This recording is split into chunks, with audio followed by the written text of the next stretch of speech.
আসসালামু আলাইকুম। আমি মোহাম্মদ আবু তালহা। আমি পড়াশোনা করছি রাজশাহী প্রকৌশল ও প্রযুক্তি বিশ্ববিদ্যালয়। প্রজেক্ট বিয়ন্ড দ্য জার্নির পঞ্চম পর্বে আমরা চলে এসেছি ইসলামিক ইউনিভার্সিটির applied nutrition and food technology ডিপার্টমেন্টে। আজকের এই পর্বে আমাদের সাথে আছেন উক্ত ডিপার্টমেন্টের professor doctor Sheikh Mohammad Abdur Rouf sir.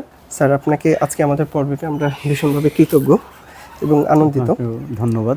Sir, আমাদের এখন দৈনন্দিন জীবনে দেখা যাচ্ছে কি যে নিউট্রিশন বা খাদ্যের যে খাদ্যাভ্যাস বা দেখা যাচ্ছে কি যে আমরা প্রতিনিয়ত যে খাবারগুলো গ্রহণ করি অধিকাংশই দেখা যাচ্ছে কি যে ভেজাল মিশ্রিত হচ্ছে। এই এই পর্যায় থেকে দেখা যাচ্ছে কি যে বিভিন্ন রোগ ব্যাধি এগুলো সৃষ্টি হচ্ছে, বিশুদ্ধ খাবারটা যেহেতু কনজিউম করা হচ্ছে না। তো সেই জায়গা থেকে আমরা আজকের এই ইন্টারভিউটা কন্ডাক্ট করা। তো স্যার, আমাদের প্রথম যে আমাদের অনেকগুলো ডিজিজ থাকে স্যার, নন কমিউনিকেবল ডিজিজ, যেমন স্যার ফ্যাটি লিভার, তারপরে ক্যান্সার বা স্যার হার্ট অ্যাটাকের মতো। এখন স্যার এই ধরনের রোগগুলোকে প্রতিরোধ বা প্রতিকার করার উপায় কি? ধন্যবাদ। তো আমাদের ভেজালযুক্ত খাবার এটা একটা দিক, আর আরেকটা হলো আমাদের সুষম এবং পরিমিত আহার। আমাদের শরীরের স্বাভাবিক যে বর্ধন এবং স্বাভাবিক রোগ প্রতিরোধ ক্ষমতা এবং অন্যান্য অ্যাক্টিভিটিসের জন্য আমাদের সব ধরনের নিউট্রিয়েন্টের একটা প্রপার এবং ব্যালেন্সড ইনটেক এটা অত্যন্ত জরুরি। আর পাশাপাশি যদি আমরা ব্যালেন্সড ডায়েটও ইনটেক করি, কিন্তু সেটা যদি কোনো ধরনের টক্সিক্যান্ট যুক্ত হয় অথবা ভেজালযুক্ত হয়, তো এটা আরেকটা ঝুঁকির মধ্যে আমাদেরকে ফেলবে। আমি প্রথমে এমফেসিস দিচ্ছি যে আমাদের যে নন কমিউনিকেবল ডিজিজগুলো আছে বা আমাদের ইমব্যালেন্সড ডায়েটারি ইনটেক, বা আমরা আরও স্পেসিফিক্যালি যদি বলি ম্যাল নিউট্রিশন বা overnutrition, and in addition to that one lifestyle inactivities, তো এগুলো আমাদের ওই ডিজিজগুলোর ক্ষেত্রে অনেকাংশে কন্ট্রিবিউট করে। আমরা জানি যে ফ্যাটি লিভার অ্যাডাল্টহুডে এসে প্রায় সেডেন্টারি অ্যাক্টিভিটিসে যারা আছে আমাদের প্রফেশন সহ অন্যান্য প্রফেশনে অনেকেই এটা রিপোর্ট করেন to some extent suffer from such a disease. In addition to that one, cardiovascular disease, diabetes, kidney disease. So এইগুলোর ক্ষেত্রে আমাদের ইমব্যালেন্স ডায়েটারি ইনটেক একটা মেজর কন্ট্রিবিউটর রোল প্লে করে। আমরা জানি যে এডিপোস টিস্যু আমাদের চাইল্ডহুডে এটা গ্রোথ হয়, মূলত ফর্মেশন হয় এবং একটা প্রোগ্রামিং তখনই হয়ে যায়। তো যদি চাইল্ডহুডে কারো এডিপোস টিস্যু খুব লার্জলি এক্সপানশন হয়, যখন আমাদের গ্রোথ বন্ধ হয়ে যাবে অ্যাডাল্টহুডে আসার পরে, তখন অতিরিক্ত ডায়েট ইনটেক করার কারণে এই যে এক্সট্রা নিউট্রিয়েন্টের লোড তখন বডিতে বিভিন্নভাবে প্রকাশিত হবে। তার একেবারে প্রাইমারি যে স্টেজটা সেটা হলো ওভারওয়েট। এবং এই ওভারওয়েট হওয়ার পরে সেখান থেকে ফ্যাটি লিভার এবং সিভিডি এবং ডায়াবেটিস, বিভিন্ন ধরনের পেইভমেন্ট একটা ক্ষেত্র তৈরি হবে। এর পাশাপাশি আমাদের ইমিউন সাপ্রেশনও ঘটবে। তো আমি সারসংক্ষেপে এটুকু বলতে চাই যে আমাদের সুস্থ জীবনযাপনের জন্য দুটো রিকোয়ারমেন্ট, একটা হলো আমার লাইফস্টাইল অ্যাক্টিভিটিস এবং age height, that is what we want to say BMI, এর সাথে প্রপোর্শনালি আমাদের বিভিন্ন নিউট্রিয়েন্টের রেশিও অনুযায়ী খাবার গ্রহণ করতে হবে। তো তার মধ্যে অন্যতম হলো আমাদের ফেস্টিডিয়াসনেস ইন আওয়ার ডায়েট, অর্থাৎ সব রকমের খাবার পরিমিত, এক্সেসিভ নট নেসেসারি, এবং খুবই যে প্রিসিয়াস ফুড স্টাফস নিতে হবে এটাও নয়। আমাদের যে মেইন 6টা নিউট্রিয়েন্ট, এই 6টা নিউট্রিয়েন্টের একটা প্রপার কম্বিনেশন থাকতে হবে। ইট ডাজ নট ম্যাটার যে আমি প্রোটিন খুব মানে প্রিসিয়াস সোর্স থেকে নেব। আমরা প্রোটিনের একেবারে চিপেস্ট সোর্স হতে পারে যদি শিওর হই যে ব্রয়লার মুরগিটাকে সঠিকভাবে লালন পালন করা হয়েছে, it's a good source for the protein. অনুরূপভাবে আমরা কার্বোহাইড্রেটের একটা not the simplest form, complex ফর্মের যে সমস্ত কার্বোহাইড্রেট আছে সেটার একটা পোর্শন নিলাম পরিমিত আকারে। তারপর ফ্যাটের কিছু অংশ, এগুলো মেজর নিউট্রিয়েন্ট, এরপরে ভেজিটেবলস অ্যান্ড আমার সামর্থ্য অনুযায়ী ফ্রুটস। তো এই কম্বিনেশন যদি হয় তাহলে আমাদের বডিতে আশা করা যায় যে একটা নর্মাল ফিজিওলজিক্যাল এবং মেটাবলিক অ্যাক্টিভিটিসের কারণে এই কমিউনিকেবল ডিজিজ এবং নন কমিউনিকেবল মেইনলি যেগুলো relates with the dietary malpractices এবং লাইফস্টাইল, সেগুলো থেকে আমরা অনেকটাই রক্ষা পাবো। আর যদি ভেজালযুক্ত খাবার হয়, সেটা পরিমিত এবং সুষম খাবার হলেও, তো ওই ভেজালের কারণে আমরা সুনির্দিষ্টভাবে যে ধরনের ভেজাল থাকবে সেইগুলোর বিভিন্ন কমপ্লেক্সিটিতে আমরা ভুগতে থাকব। যেমন হেভি মেটাল যদি কন্টামিনেশন থাকে, তো হেভি মেটালগুলো লং টার্ম কনজিউম করার ফলে আমাদের সফট টিস্যুগুলোতে এগুলো ডিপোজিশন হবে এবং তার যে টক্সিক ইম্প্যাক্ট এটা আস্তে আস্তে দেখা দেবে। সেখান থেকে লং রানে যে হয়তো ক্যান্সার সহ অন্যান্য জটিল রোগ হতে পারে। স্যার হচ্ছে ইদানিং সময় দেখা যাচ্ছে কি যে আমাদের এজের ছেলেমেয়েরা বা হচ্ছে তার থেকেও ছোট যারা হচ্ছে 8 বা 10 বছর, এখন থেকে দেখা যাচ্ছে ফাস্ট ফুডের উপরে খুবই অ্যাডিক্টেড হয়ে যাচ্ছে। তো এইগুলোর মানে ইফেক্টটা কেমন পড়ে? দেখা যাচ্ছে কি যে যখন আমার বয়স 25 বা 30 হয়ে যাচ্ছে তারপরে। ওয়েল, আমাদের খাদ্যাভ্যাস অত্যন্ত গুরুত্বপূর্ণ। এটা ফ্যামিলির থেকেই গড়ে ওঠে, কারণ একটা বাচ্চা বাইবর্ন কোনো খাবারের দিকেই ঝোঁক থাকে না, কিন্তু ফ্যামিলির ট্রেন্ড অনুযায়ী হয়তো ফ্যামিলির বড়রা এই ধরনের খাবারের প্রতি অভ্যস্ত থাকে, তো তাদের চয়েস অনুযায়ী বাচ্চাদের চয়েসটা গড়ে ওঠে।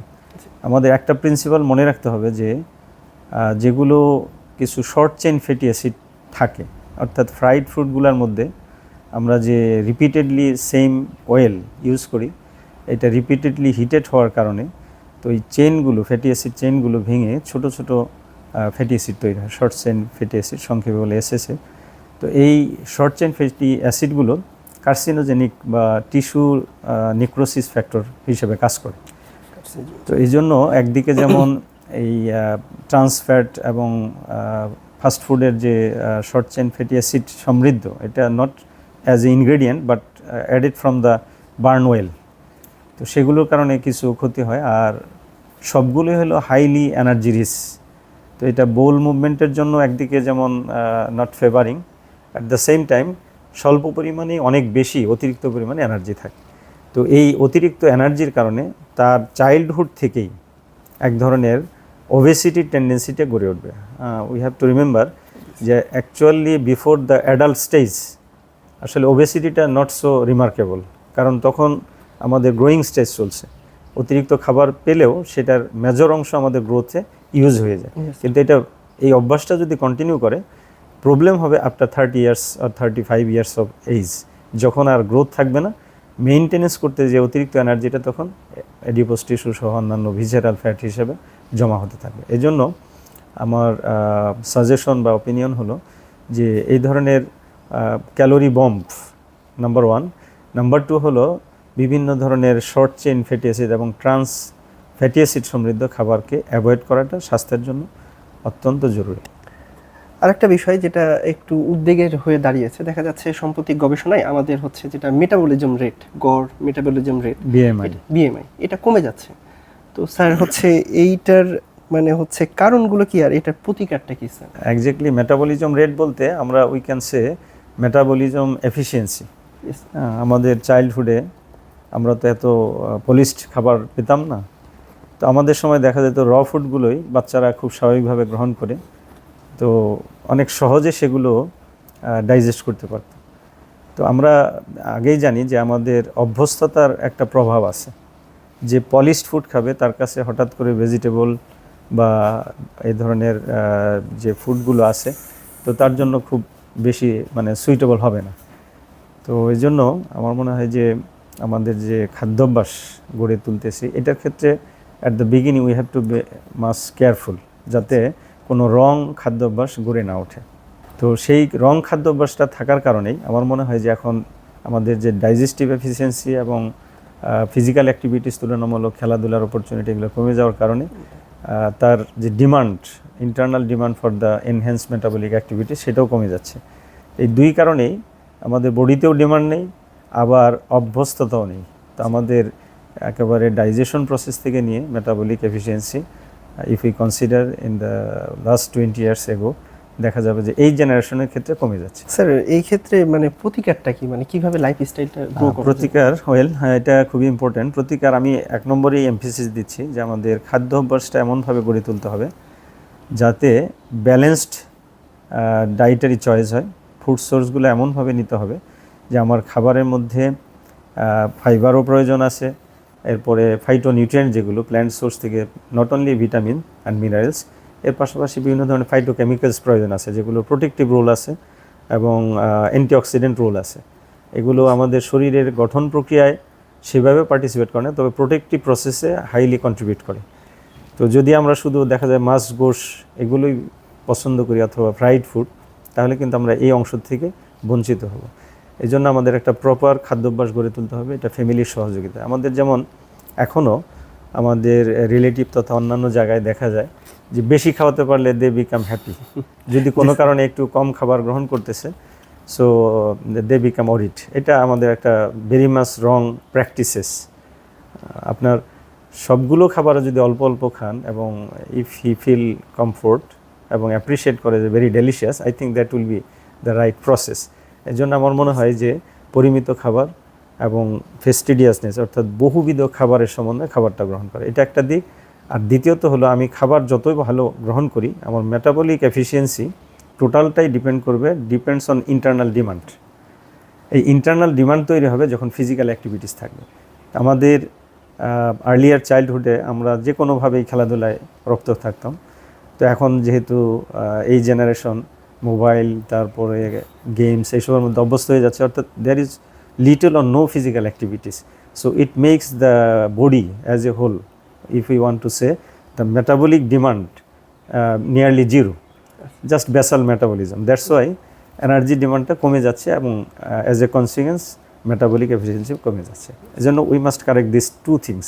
আমাদের ফিজিক্যাল অ্যাক্টিভিটিস থাকতে হবে, সেটা খেলাধুলায় হোক অথবা আমার রুটিন ওয়ার্ক যেগুলো আছে সেগুলো করতে হবে। আর খাবারটাকে আমাদের এমনভাবে বেছে নিতে হবে যাতে সব ধরনের নিউট্রিয়েন্ট প্রপারলি থাকে এবং পরিমিত খাওয়া। স্যার হচ্ছে দেখা যায় কি যে অনেক সময় যাদের ওজন একটু বেশি দেখা যাচ্ছে একটা নির্দিষ্ট মাপের থেকে একটু বেশি থাকে, তো কিছু কয়েক বছর আগে দেখা যাচ্ছে কিটো ডায়েট যেটা এটা ফলো করতে অনেকে, তো দেখা যাচ্ছে কিছুদিন পরে এটা পার্শ্ব প্রতিক্রিয়া আবার দেখা যাচ্ছে। তো স্যার এটা কি আসলেই বিজ্ঞানসম্মত কোনো একটা ওয়ে? ধন্যবাদ, একটা খুবই গুরুত্বপূর্ণ। আমরা ওয়েট লস করতে চাই যারা ওভার ওয়েট আছি, এটা একটা very burning expectation, but we have to remember আমি আমার শরীরের স্থূলতা সার্জারি করে ফ্যাট কেটে কমাবো না, কারণ ইটস এ সার্জারি। অনুরূপভাবে আমার শরীরের কোনো একটা অঙ্গ বা কোনো একটা নিউট্রিয়েন্টকে যদি আমি অমিট করে দিই, তাহলে বুঝতে হবে যে ওই নিউট্রিয়েন্টের একটা লং টার্ম কনসিকুয়েন্সে আমার ইন্টারনাল অর্গানগুলো আস্তে আস্তে উইক হতে থাকবে। এই জন্য কিটো ডায়েট এটা ভেরি মাচ ট্রানজিয়েন্ট, সীমিত সময়ের জন্য এবং সিলেক্টিভ কিছু ডায়েটারি কন্ডিশনে দেওয়া হয়। আমাদের মনে রাখতে হবে যে আমরা যদি ওভারওয়েটকে রিডিউস করতে চাই, just cut your died in the proportion of balance diet just below the expected level. For example আমার হয়তো 2200 কিলো ক্যালোরি প্রয়োজন, তো এই 2200 কিলো ক্যালোরিকে আমি নামাই নিয়ে আসবো 2000 অথবা 1800, কিন্তু not as a keto diet. অর্থাৎ আমি সেখান থেকে আমার কার্বোহাইড্রেট কাট করব, প্রোটিনও কাট করব, ফ্যাট কাট করব এবং সিলেক্টিভলি কিছু ফুডকে অ্যাভয়েড করব, যেমন সিম্পল সুগার যেগুলো আছে, ডাইরেক্ট ফ্যাট যেগুলো আছে। কিন্তু কখনোই শুধুমাত্র কিটো ডায়েটের মাধ্যমে ওয়েট লস করাটা এটা ভেরি মাচ ডেঞ্জারাস, কারণ অনেক ধরনের ইম্পর্ট্যান্ট নিউট্রিয়েন্টগুলো এখানে টোটালি অ্যাবসেন্ট হয়ে যাবে যখন লং টার্ম কেউ কিটো ডায়েটে অভ্যস্ত হবে। এবং এই নিউট্রিয়েন্টগুলোর বিশেষ করে মাইক্রোনিউট্রিয়েন্টের ডেফিসিয়েন্সির কারণে তার ইন্টারনাল অর্গান সর্বপ্রথম যেটা হতে পারে যে তার নার্ভ ড্যামেজ হবে, যে কারণে তার ব্রেইন এম্পেয়ারমেন্ট হতে পারে, আর পাশাপাশি তার অন্যান্য অর্গান কোরিলেশন অ্যাবনর্মাল হয়ে যাওয়ার কারণে ইমিউন ডেফিসিয়েন্সি সহ একটা লং টার্ম ইম্প্যাক্ট দেখা দিতে পারে। এই জন্য keto diet is not the normal process to reduce the overweight. Sir হচ্ছে দেখা যায় অনেক ক্ষেত্রে ওজন কমানোর জন্য এক্সারসাইজ হচ্ছে বেছে নেয়, জিম বা এরকম। আবার অনেকে হচ্ছে এমনিতে জিমে যাচ্ছে, একটা উদ্দেশ্য থাকে হচ্ছে আমি বডি বিল্ডিং করব। তো স্যার হচ্ছে নিউট্রিশনের সাথে হচ্ছে এক্সারসাইজের রিলেশনটা কেমন? আর দেখা যাচ্ছে স্যার কার্ডিও এক্সারসাইজ ওয়েট ট্রেনিংয়ের ক্ষেত্রে মানে কতটা কার্যকর? এক্সারসাইজের অনেকগুলো অবজেক্টিভ আছে। আমরা যদি if we become healthy, even that time we need to exercise, কারণ আমার নর্মাল যে বডির যে মেইনটেনেন্স, সেটা সার্কুলেশন হোক অথবা হলো বিভিন্ন টক্সিক রিলিজ হওয়া, এই প্রত্যেকটার ক্ষেত্রেই এক্সারসাইজ আমার টোটাল মেটাবলিক এফিসিয়েন্সিকে বাড়িয়ে দেবে, এটা প্রয়োজন। আর যদি কেউ বডি বিল্ডিং করতে চায়, তার physical activities will be the almost similar to the person who want to reduce his body weight. যে বডি ওয়েট কমাতে চাচ্ছে তার মতোই ফিজিক্যাল অ্যাক্টিভিটিস থাকবে, কিন্তু ডায়েটারি চয়েসের ক্ষেত্রে ভিন্নতা থাকবে। বডি বিল্ডিং আমাদের মনে রাখতে হবে যে এখানে মাসেল ডেভেলপ হবে, এই জন্য তাকে প্রোটিন রিচ খাবার খেতে হবে। তার যে টোটাল ক্যালোরি রিকোয়ারমেন্ট আছে তার মধ্যে প্রোটিনের পোর্শনটা বেশি থাকবে, কারণ তার মাসেল এখানে স্ট্রেসড হবে, কিছুটা পার্শিয়ালি ড্যামেজও হবে, সেখানে আবার নতুন করে মাসেল হবে। এই নতুন মাসেল তৈরি করার জন্য তার ডায়েটে প্রোটিনের পরিমাণটা বেশি থাকতে হবে। পক্ষান্তরে যে ওয়েট রিডিউস করতে চায়, তার ফিজিক্যাল অ্যাক্টিভিটিস বা তার যে জিমের প্র্যাকটিস, এটার অবজেক্টিভ থাকে টু বার্ন দ্য ফ্যাট। এখন কেউ যদি এক্সারসাইজ করছে আবার ফ্রিকুয়েন্টলি তার যে পর্যাপ্ত এনার্জি সেটা প্রোভাইড করে, তাহলে এটা ফিটাইল সাইকেল হবে, অর্থাৎ there is no benefit in consideration of the weight loss. এই জন্য তাকে এক্সারসাইজও করতে হবে, আবার ডায়েটারি ইনটেকটাও তাকে একটু একটু করে কমাতে হবে। স্যার আমাদের হচ্ছে লো সুগার কন্টেন্ট কার্বস, যেমন হচ্ছে ভাত বা রুটি, এগুলো আছে। এগুলোর বাইরে স্যার হচ্ছে আর কি আছে, কোন কোন খাবারে এরকম লো সুগার বা হচ্ছে কার্বস থাকে? হ্যাঁ, কার্বোহাইড্রেট সোর্স আমরা যদি রিসেস সোর্স হিসেবে বলি, পটেটোজ আছে, তারপর মেইজ, তারপর সরগম, এগুলো আমাদের দেশে এখনও অতটা ফ্যামিলিয়ার না। তো এগুলো যদি কেউ অভ্যস্ত হতে পারে, আমি আগেই বলছি যে অ্যাডাপ্টেশন একটা গুরুত্বপূর্ণ বিষয়। আমাদের দেশে আমরা এখনও ভাতের প্রতি ঝোঁক বেশি, অথচ পৃথিবীর অনেক দেশে আছে তারা গম জাতীয় খাবারের প্রতি বেশি অনুরক্ত। তো আমরা এই খাদ্যাভ্যাসকে পরিবর্তন করে আমরা যেমন ভুট্টার কিছু এখানে সংমিশ্রণ করতে পারি, গ্র্যাজুয়ালি আমরা ইনক্রিজ করতে পারি। সরগম আছে, তারপরে রাইসের মধ্যেও আমাদের কিছু প্রসেসিংয়ে ডিফিকাল্টি থাকার কারণে এই একই সোর্সের রাইস যদি আমাদের প্রসেসিং ভিন্ন হয়, তাহলে এর গ্লুকোজ গ্লাইসেমিক ইন্ডেক্সটা ভিন্ন হবে। ফর এক্সাম্পল, যদি আমরা সেদ্ধ চালের ভাত খাই, ওয়েল বয়েলড, তাহলে এইটার কিন্তু গ্লুকোজ রিলিজটা ধীরে ধীরে হবে, এই জন্য গ্লাইসেমিক ইন্ডেক্স কম হবে।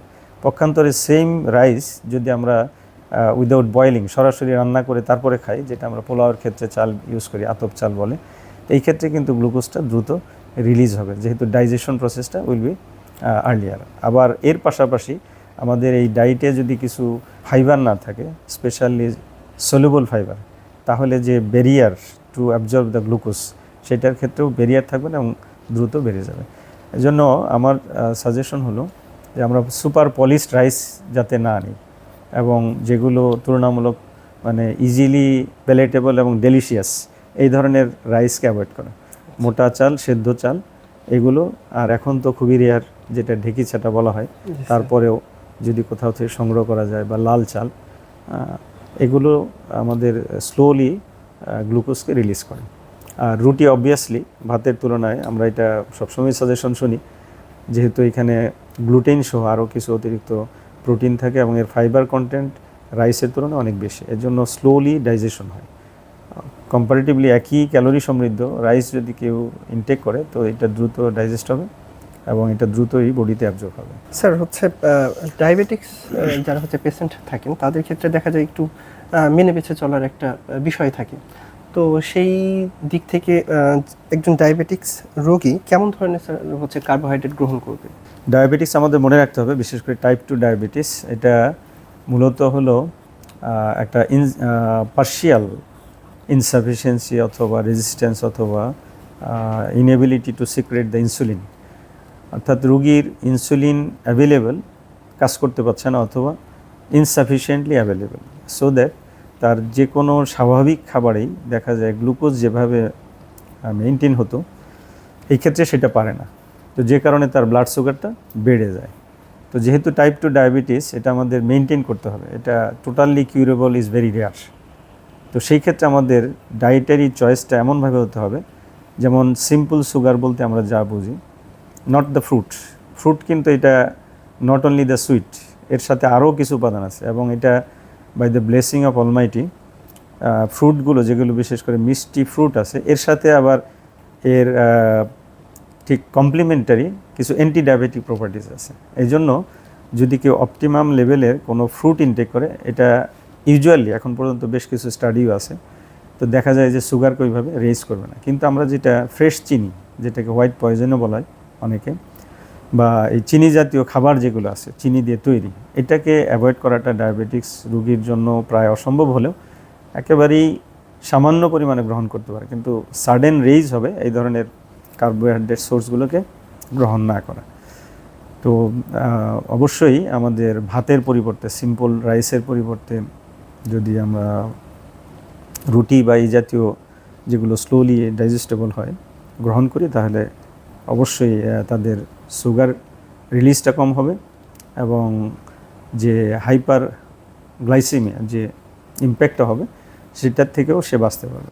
স্যার হচ্ছে অনেক সময় দেখা যায় কি যে চাকরিজীবী যারা থাকেন ওনাদের অবসরের পরে দেখা যায় কি যে অবসরের আগে এক রকমের ব্যস্ততা থাকে, তো অবসরের পরে ওই রকম আর ব্যস্ততা থাকে না, দেখা যায় কি যে বাসার মধ্যেই বা ছোটোখাটো কাজের মধ্যে সীমাবদ্ধ। তো তখন দেখা যায় কি যে ডায়াবেটিক্স সহ বিভিন্ন ধরনের রোগের দেখা যায় মানে হচ্ছে শুরু হয় ওই ওই পর্যায়টায় যে। তো এই ক্ষেত্রে স্যার হচ্ছে খাদ্যাভ্যাসের মানে প্রভাবটা কেমন, বা সেই ক্ষেত্রে অবসরের পরে একজন ব্যক্তি তার জীবন প্রতি মানে প্রাত্যহিক যে জীবন চলাফেরা যেটা এটা মানে কিভাবে করবেন? ওয়েল, তো আমি আগেই বলছি যে আমাদের খাদ্য অভ্যাস যেভাবে কন্ট্রিবিউট করে ইকুয়ালি লাইফস্টাইল। তো যারা চাকরিজীবী, তো সেডেন্টারি লাইফ লিডিং, তাদের যে খুব বেশি ফিজিক্যাল অ্যাক্টিভিটিস হয় নট লাইক দ্যাট ওয়ান, কমে যায়। কিন্তু আমাদের থ্রু আউট দ্য লাইফ এমন প্র্যাকটিস করা দরকার যে উই হ্যাভ টু ওয়াক। এটা নট নেসেসারি যে আমি রিক্সায় চলাচল করলাম বা গাড়িতে চলাচল করলাম, কিছু সময় হেঁটে নিলাম, যেখানে সুযোগ আছে আমি হেঁটেই যাব। তারপরে আপনার বাসায় হয়তো লিফটও আছে, আবার সিঁড়িও আছে, তো আপনি ইচ্ছা করলে সিঁড়ি দিয়ে উঠতে পারেন। এই যে আপনার ফিজিক্যাল অ্যাক্টিভিটিসগুলো, এগুলোর কারণে আমার বডিতে যখন ডিমান্ড তৈরি হয় তখন কিন্তু সব অর্গানগুলো তার যে এফিসিয়েন্সি সেটা শো করে। তো ইনঅ্যাক্টিভিটি এই কারণে আমার ইন্টারনাল অর্গানগুলোকে আইডল করে দেয়, যে কারণে হঠাৎ করে যদি গ্লুকোজ স্ট্রেস তৈরি হয় তখন প্যানক্রিয়া আগের মতো সাপোর্ট দেয় না। এই জন্য দুটোই ইম্পর্ট্যান্ট। আপনি শুধু ডায়েটারি যদি প্র্যাকটিসটাকে কন্ট্রোল করেন বাট নো অ্যাক্টিভিটিস, এটা ইফেক্টিভ হবে না। আবার অ্যাক্টিভিটিস করতেছেন কিন্তু ডায়েটারি কনসিয়াসনেস বা কন্ট্রোল নেই, তো সেই ক্ষেত্রেও এটা সাকসেসফুল হবে না। এই জন্য both of them are equally important. শুধুমাত্র একটা দিয়ে কন্ট্রোল করাটা ইটস ভেরি টাফ। এই জন্য যারা লিজার পিরিয়ডে চলে যাচ্ছেন, it's maybe good enough, you can work everyday একটা সার্টেন পিরিয়ডের জন্য, বা আমার যে ডেইলি অ্যাক্টিভিটিসগুলো আছে সেগুলো আমি নিজ হাতে করার চেষ্টা করব। কিছু বাজার হতে পারে বা অন্যান্য বাচ্চাদের স্কুলে নেওয়া, এই জাতীয় অ্যাক্টিভিটিসে যদি মুভমেন্টগুলো থাকে তাহলে আমাদের মেটাবলিক ডিমান্ডও থাকবে, সিক্রেশনগুলো ভালো হবে এবং ফিজিক্যাল অ্যাক্টিভিটিস প্লাস ব্যালেন্স ডায়েটের প্রভাবে একটা মানে থ্রু আউট দ্য লাইফ সুস্বাস্থ্যবান একটা লাইফ লিড করা যাবে। আমাদের হচ্ছে রিফাইন্ড যে চিনি বা হচ্ছে লবণ আমরা ব্যবহার করি, এগুলোর প্রভাব আমাদের স্বাস্থ্যে কেমন? আমরা তো আমাদের দেশে আসলে লাল চিনি বা ব্রাউন সুগারে খুব বেশি অভ্যস্ত নই, তো বাইরে এটা বেশ ডিমান্ডেবল। তো ব্রাউন সুগার আমরা জানি যে এর সোর্স কিন্তু একই, সুগার কেন, বাট এর যে রিফাইনিং প্রসেস সাদা চিনির ক্ষেত্রে যতটা টাইম টু টাইম ফলো করা হয়, এখানে এইভাবে করা হয় না। এটাকে রিফাইন করার ফলে অতিরিক্ত কিছু কেমিক্যাল এখানে যুক্ত থাকবে এবং এই কেমিক্যালগুলোর প্রভাব আমাদের শরীরে অন্যান্য যে ফরেন পার্টিকেলস তার মতোই থাকবে। আর দ্বিতীয়ত হলো আমাদের যে সুগার ক্যানের যে জুস থেকে লিস্ট পিউরিফাইড অবস্থায় যেটা আমাদের ব্রাউন সুগার আসে, এখানে আদার্স ইনগ্রেডিয়েন্ট থাকে। সুগারের জুসের মধ্যে তো নট অনলি দ্য সুক্রোজ, এর বাইরেও আরও উপাদান থাকে, কিন্তু যখন রিফাইন করা হয় তখন অনলি সুক্রোজটা এখানে থাকবে এবং রিফাইনিং কিছু কেমিক্যালও সেখানে অ্যাডেড থাকে। এই জন্য যদি মানে শঙ্কা না থাকে তাহলে আমাদের it's better to use the brown sugar and also আমাদের গ্রাম্য পরিবেশে যেটা বলা হতো গুড়, এটা অনেকটা হেলদিয়ার। স্যার হচ্ছে অনেক সময় এখন দেখা যাচ্ছে সি সল্ট বা হচ্ছে সামুদ্রিক যে লবণটা উৎপন্ন করা হয়, আর আরেকটা স্যার পাওয়া যাচ্ছে রক সল্ট। এই দুইটার হচ্ছে অনেকে ব্যবহার করছে, দুই রকমই ব্যবহার করে থাকে। তো স্যার হচ্ছে কোনটা বেশি হচ্ছে উপকারী, বা যদি একটু বলতেন। আমাদের সি সল্টের মেইন ইনগ্রেডিয়েন্টস হলো সোডিয়াম ক্লোরাইড। এর পাশাপাশি আদার্স মিনারেল সেখানে থাকলেও এটা নেগলিজিবল অ্যামাউন্ট, হোয়ারেজ রক সল্টের মধ্যে আমাদের আদার্স মিনারেলগুলো অনেক বেশি থাকে। সঙ্গত কারণেই এটার যে মাইক্রোনিউট্রিয়েন্ট সোর্স এটা প্রিফারেবল, কিন্তু এর প্রসেসিং সহ কালেকশন প্রসেসে অনেক ইনভেস্টমেন্ট করতে হয়, যে কারণে প্রাইসটা অনেক বেশি হয়। স্যার আমাদের আরেকটা বিষয়, গাটস মাইক্রোবিয়াম যেটা, এটা আমাদের শরীরে কেমন গুরুত্ব বহন করে?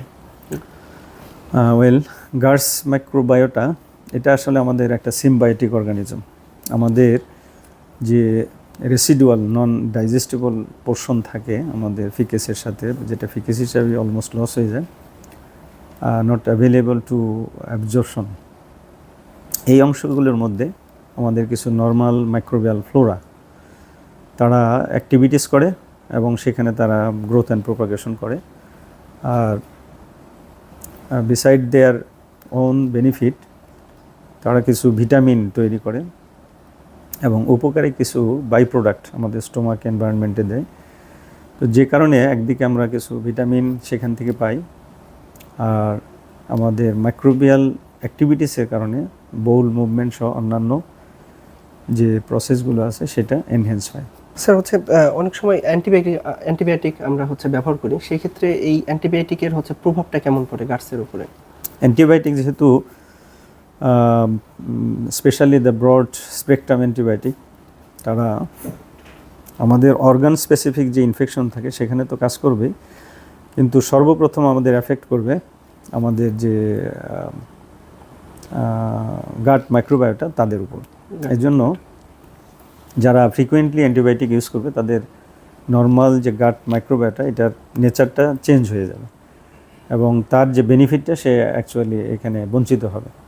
সেই জন্য আমাদের অ্যান্টিবায়োটিক ট্রিটমেন্ট যদি অব্লিগেটরি হয়, অ্যান্টিবায়োটিক ট্রিটমেন্টের পরে আবার যাতে গাট মাইক্রোবায়োটা এটা নর্মাল রিসেট হয়, তার জন্য অনেক সময় ভিটামিন সাপ্লিমেন্টেশন করা হয়, আবার অনেক সময় এখন গাট মাইক্রোবায়োটা ওরাল সাসপেনশন পাওয়া যায়, সেগুলোর দ্বারা এটা রিপ্লেস করা যায়। তবে আমাদের যে মেটাবলিক ডাইজেস্টিভ প্রসেস স্পেসিফিক্যালি সেখানে গাট মাইক্রোবায়োটা অত্যন্ত গুরুত্বপূর্ণ রোল প্লে করে। হচ্ছে আমাদের গর্ভধারী মায়েরা দেখা যায় কি যে তাদের গর্ভাবস্থায় যে ধরনের সমস্যা ফেস করেন, তারা মূলত হচ্ছে গাইনোকোলজিস্ট একজনের কাছে হচ্ছে দেখান বাচ্চা ডেলিভারি হওয়ার আগ পর্যন্ত। তো স্যার এই ক্ষেত্রে দেখা যায় কি যে ওষুধ নির্ভর হয়ে যাচ্ছে, তো শুধু কি ওষুধ নির্ভরতাই কি মানে মা আর হচ্ছে বাচ্চার পুষ্টির জন্য হচ্ছে যথেষ্ট, নাকি এক্ষেত্রে কোনো নিউট্রিশন যারা হচ্ছে এক্সপার্ট তাদের কাছে যাওয়াটা উচিত? ধন্যবাদ। আমাদের প্রেগনেন্ট মাদার এবং ল্যাকটেটিং মাদার্স এই উভয় ক্ষেত্রেই যে অল্টার্ড ফিজিওলজিক্যাল কন্ডিশন, তো এই ক্ষেত্রে ডায়েটারি অল্টারেশনও হবে, পাশাপাশি মেডিকেল কেয়ারও ইম্পর্ট্যান্ট। সো এটা important to visit the doctors, এটাকে ডিসকারেজ করার কোনো উপায় নেই। তবে আমাদের খেয়াল করতে হবে যে এক্সট্রা যে নিউট্রিয়েন্টের ডিমান্ডগুলো আছে সেগুলো কোনো মানে পিউরিফাইড সাপ্লিমেন্ট আমরা চয়েস না করে better we can choice some rich food sources, যাতে করে তার যে ডিমান্ডগুলো আছে extra demand due to the foetus development, তো সেটা আমরা ফুড থেকে দেব।